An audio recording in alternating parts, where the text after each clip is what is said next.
is a lot taller than I am, as is everyone else.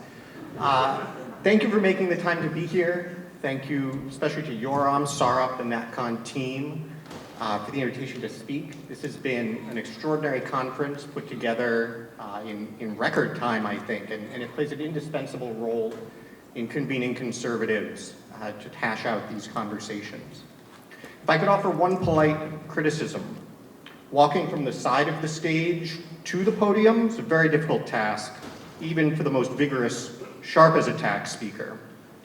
I'm told it's quite standard to provide photographs and large print instructions for guidance. I was given neither. I made it, but for next year maybe. American conservatism is at a critical moment of transition. The dogmatic market fundamentalism, the naive globalism, the reckless international adventurism that infected the right of center for decades has lost its credibility. And the keepers of the orthodoxy are fading quickly from relevance, unable to defend their positions and less even inclined to try. National conservatism has been vital to developing the critique and prosecuting the case against the old orthodoxy, but now comes the great challenge brought on by success in so many contexts. The startup with a breakthrough innovation that now must scale the product and take on the market leaders. The political campaign that triumphs in the primary and has to pivot to appeal to the broader electorate. The revolutionaries who free a nation and then have to lead. We can see the coalition of working and middle-class Americans of all colors and creeds who share our core conservative commitments. We have overtaken the failed establishment and earned the right to make our pitch to the nation. But we have yet to settle on a vision that can translate this potential into political success and a governing majority.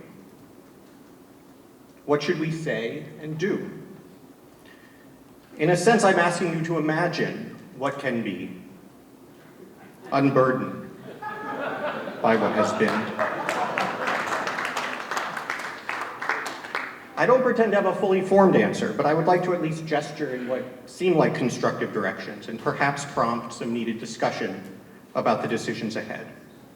So let me start with a story about Ronald Reagan. You are all presumably familiar with his quote. I've always felt the 9 most terrifying words in the English language are, altogether, I'm from the government and I'm here to help.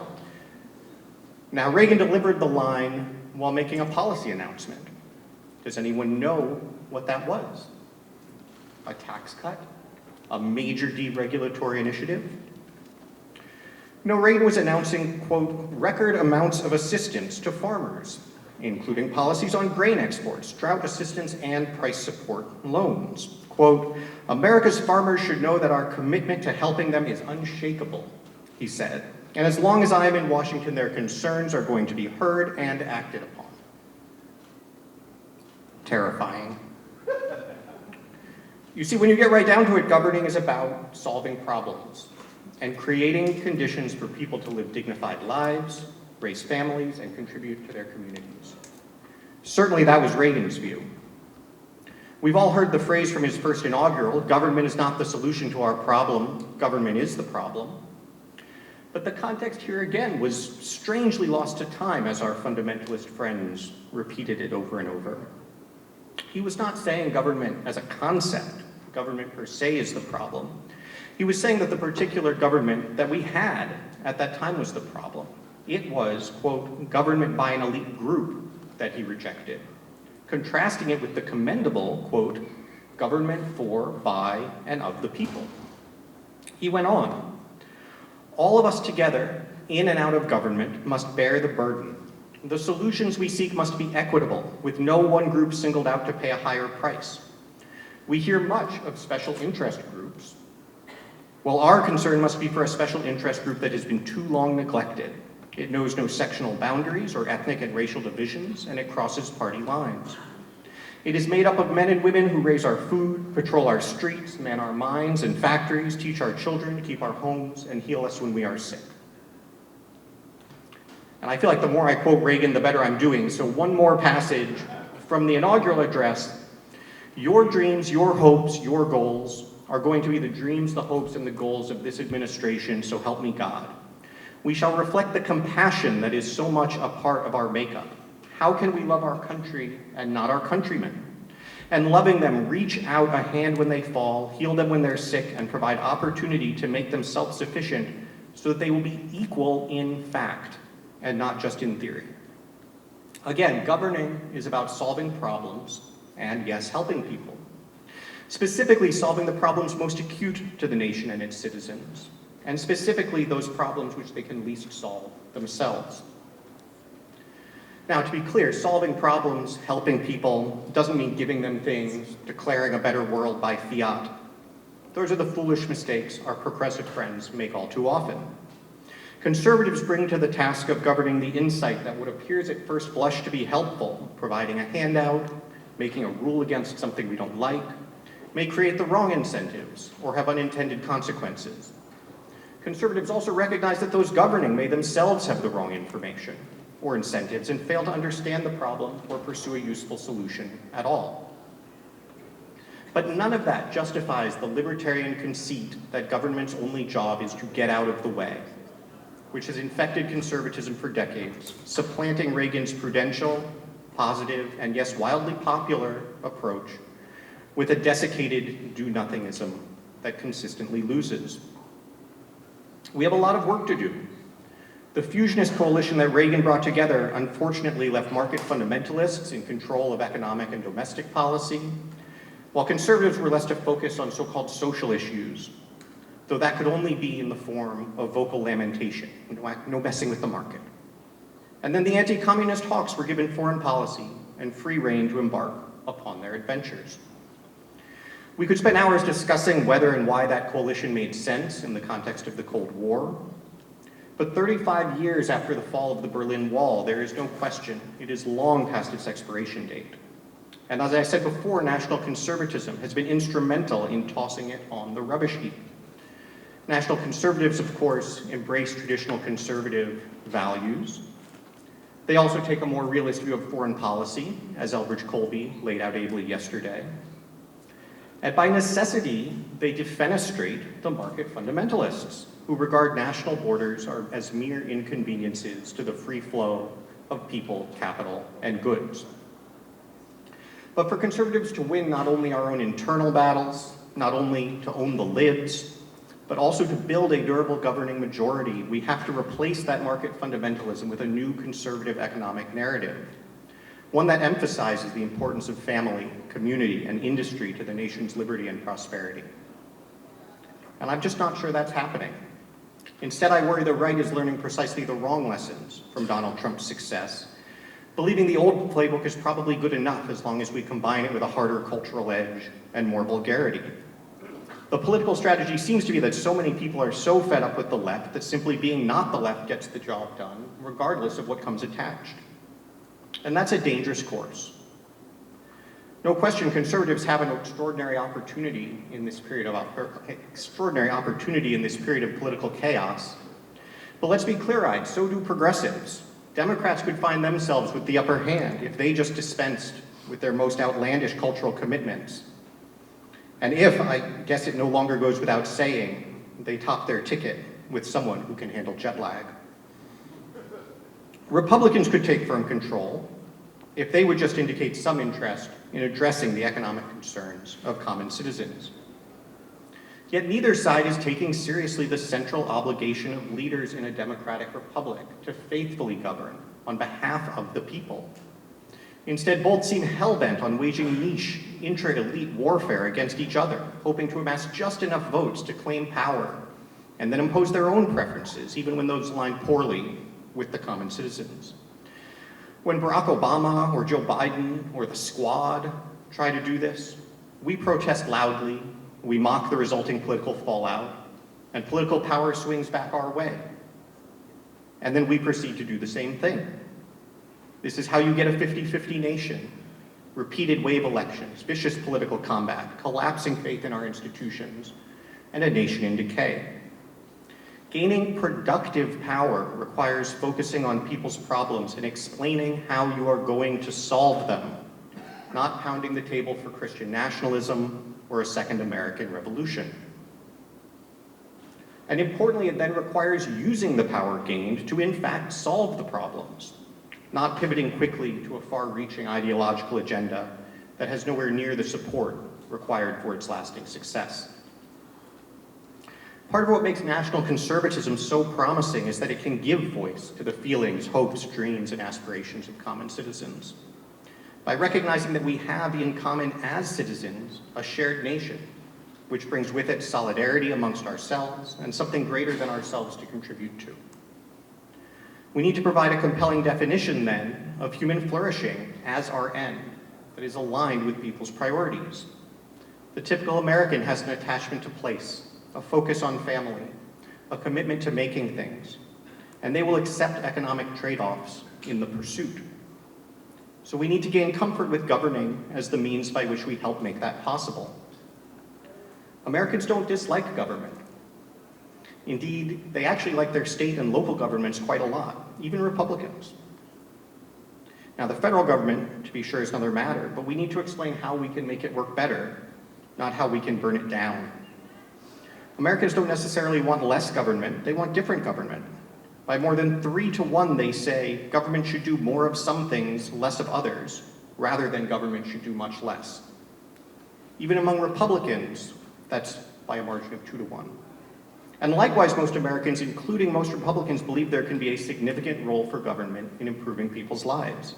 Not even 1/3 of Republicans agree with the rule of thumb that government policies and programs will be unhelpful. And in no major area of spending, at any level of government, do even 1/4 of Republicans say they want to see government doing less. So here are 3 themes I think we should focus on. First, worker power is good. It is inherently moral, and it is vital to a prosperous economy. On Monday evening, Senator Hawley spoke about embracing private sector unions. Now, I have my concerns with how those unions are run, often as progressive activist groups rather than genuine representatives of their workers. But the good news is the overwhelming majority of workers feel the same way. They want representation that focuses on the workplace, with no connection to national politics, which makes an extraordinary opportunity for conservatives. Because the idea of worker power and a strong labor movement is something that conservatives should love. We should want labor to be able to meet capital on a level playing field, so that workers share fully in the prosperity they create, instead of using taxing and redistribution to address a fundamentally unequal and unfair economy. The problems of globalization and unchecked immigration in economic terms are also problems of worker power. The dogma of market fundamentalism holds that boosting profits by undercutting workers leads to prosperity. As Heritage Foundation economist Steve Moore put it to me in a debate last year, quote, "Cheap labor leads to a booming stock market that benefits everyone." No, it doesn't. What benefits everyone is an economy, thank you, in which the path to profit runs through offering good jobs. That's the only way Adam Smith's invisible hand was ever intended to work. The only way he ever said it would work is if people pursuing their private interest also do so in a way that advances the common good.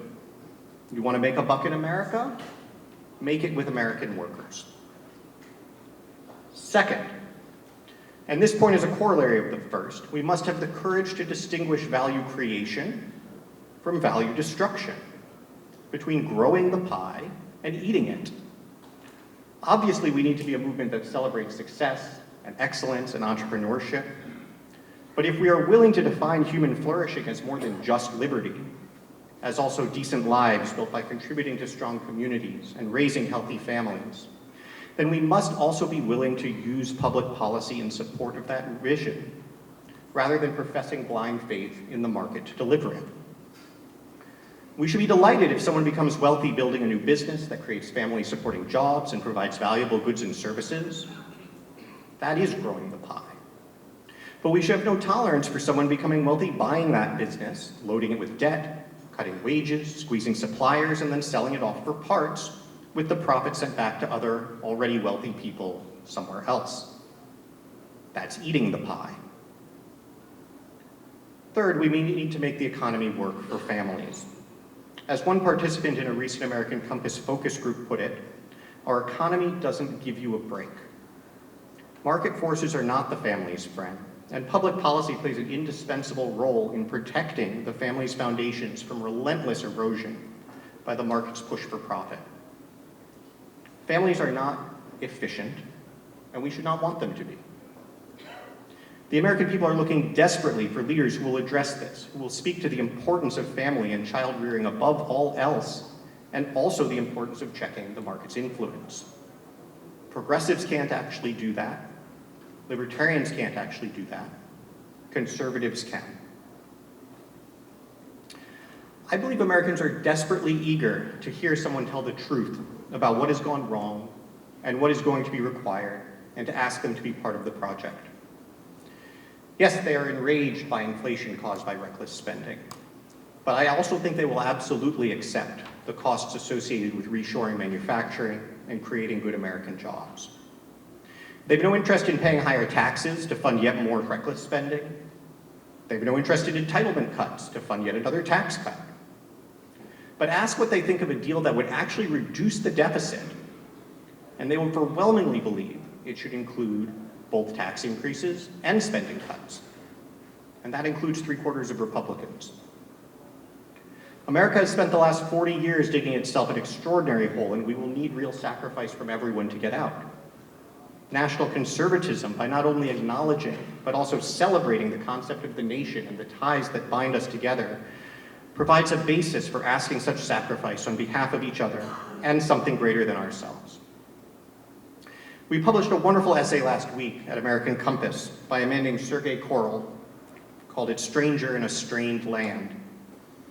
Sergei was a Belarusian democracy activist after the fall of the Soviet Union, who received political asylum in the US in the 1990s, and he describes his experience watching neoliberalism undermine America's greatest strength, and his hope that, quote, "the extraordinary nation America has become when I first arrived can be its future as well." He wrote, "We need to be more imaginative, more strategic, more ambitious. Being a good and great nation is an end unto itself, perhaps the one that elites, eager to be citizens of the world, most carelessly abandoned. It also gives purpose to the sacrifices that will be necessary if we are to recover economically, and distinguishes our trajectory from that of nations in Europe that appear content to slowly fade into economic, cultural, and demographic obscurity." "Freedom is not bought cheaply," said Reagan at Arlington National Cemetery. "It has costs, it imposes a burden, and just as they whom we commemorate were willing to sacrifice, so too must we, in a less final, less heroic way, be willing to give of ourselves." The power of a nation as more than a collection of selfish individuals, and of a national conservatism that recognizes it as such, is that our common problems are ones we can understand and solve if only we will ask that of ourselves. Thank you.